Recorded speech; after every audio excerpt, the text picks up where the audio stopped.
लड़ेगी तो इनको लग पता जाएगा कि पब्लिक कितने गुस्से में है। लेकिन पीपल्स पार्टी ने धांधला किया इंटीरियर सिंध के अंदर भी और कराची के अंदर भी, और पाकिस्तान तहरीक इंसाफ या जमात इस्लामी ने कुछ हद तक उसको रोका है, लेकिन पाकिस्तान तहरीक इंसाफ उसके लिए ऐसा लगता है कि तैयार नहीं थी। आप इनके कैंप्स में देख लें और इनकी मेंबरशिप में देख लें, इनके जलसों में देख लें, और इवन इनको जो कराची में सीटें मिली उनके मुताबिक देख लें, तो ये एक मकबूल तरीन पार्टी है कराची की, पाकिस्तान तहरीक इंसाफ। लेकिन अगर आप इनके लीडर्स को देखें कि वो किस तरीके से अवाम के अंदर अपना बयानिया लेकर जाते हैं, तो उसमें तो वो ठीक हैं, लेकिन अवाम को मोटिवेट करने में, ग्राउंड के ऊपर अपने कारकुनों को तैयार करने में, धांधली को रोकने में, इन चीज़ों में उनका तजर्बा वो नहीं है। आपको याद होगा पंजाब में जब इलेक्शन हुए थे तो पाकिस्तान तहरीक इंसाफ ने कोई 70-80% इलेक्शन जीत लिया था, 75 से 80%। तो वो कैसे जीता था? एक एक हल्के के ऊपर तैयारी की थी, एक एक यूनियन काउंसिल के ऊपर तैयारी की थी, ग्राउंड पे कारकुनों को तैयार किया था, ना सिर्फ वोट हासिल किए थे बल्कि वोटों के ऊपर पहरा भी दिया था, और गिनती तक उठे नहीं थे। हर किस्म की मुश्किल का उन्होंने सामना किया और फिर वो इलेक्शन जीत गए। तो इलेक्शन जीतने के लिए सिर्फ इलेक्शन लड़ना ज़रूरी नहीं होता, और ये झटका पाकिस्तान तहरीक इंसाफ को भी ये बताएगा कि अगर आपने इलेक्शन जीतना है तो फिर आपको इलेक्शन की भरपूर तैयारी करनी पड़ेगी। तहरीक इंसाफ ने अपना कोई कैंडिडेट भी नहीं दिया था, यानी कोई कैंडिडेट ही अपना दे देते कि जनाब ये उम्मीदवार है हमारा, जो मेयर का उम्मीदवार है, यानी पीपल्स पार्टी ने सईद गनी साहब दिए हुए थे,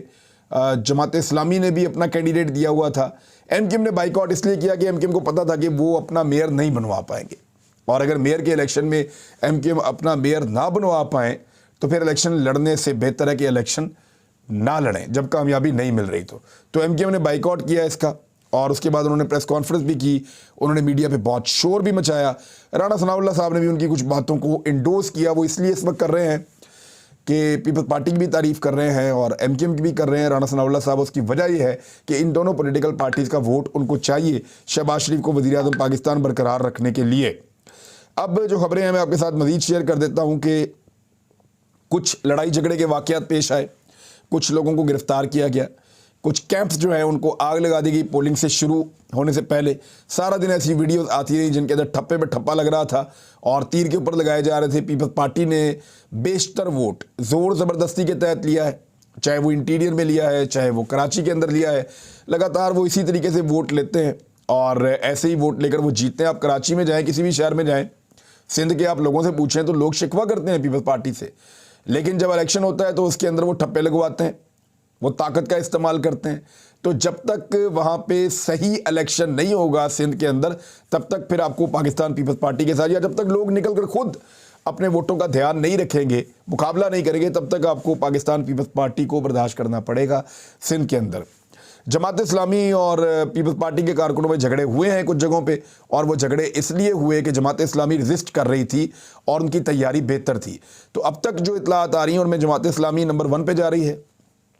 पीपल्स पार्टी फ़िलहाल जिस वक्त मैं रिकॉर्डिंग कर रहा हूँ उसके पीछे आ रही है, और उसके पीछे पाकिस्तान तहरीक इंसाफ आ रही है। हालांकि तहरीक इंसाफ अगर जो इस वक्त सिचुएशन है उनकी, हुकूमत उनकी गिरने के बाद, रिजीम चेंज होने के बाद, इमरान खान साहब को गोलियां तक लग गई उसके बाद, तो उनके कैंडिडेट्स ज़्यादा सीटें जीतने चाहिए थे,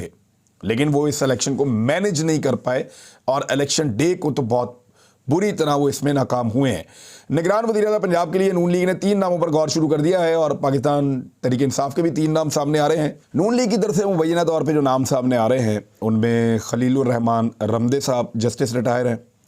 और साबिक ब्यूरोक्रेट हैं नासिर मसूद खोसा साहब, ये चीफ सेक्रेटरी भी रहे हैं, और जवाद ख्वाजा साहब, इनके भी नाम आए हैं। तो ये तो 3 नाम जो है वो PMLN की जानिब से आ रहे हैं। इसी तरह सलमान शाह साहब का नाम है, और 2 और लोगों का नाम है पाकिस्तान तहरीक इंसाफ की जानिब से, वो भी मैं आपको बता देता हूँ। और दूसरा कुछ और नाम भी सामने आ रहे हैं, जिनमें एक नाम जो है डॉक्टर परवेज़ हसन साहब का है, एक शुएब सडल साहब का है, और एक नाम जो है वो इसके अंदर सलमान शाह साहब का है, जो एक इकोनॉमिस्ट हैं और बड़े शानदार आदमी। वो इससे पहले भी मेरे ख्याल में निगरान में काम कर चुके हैं, लेकिन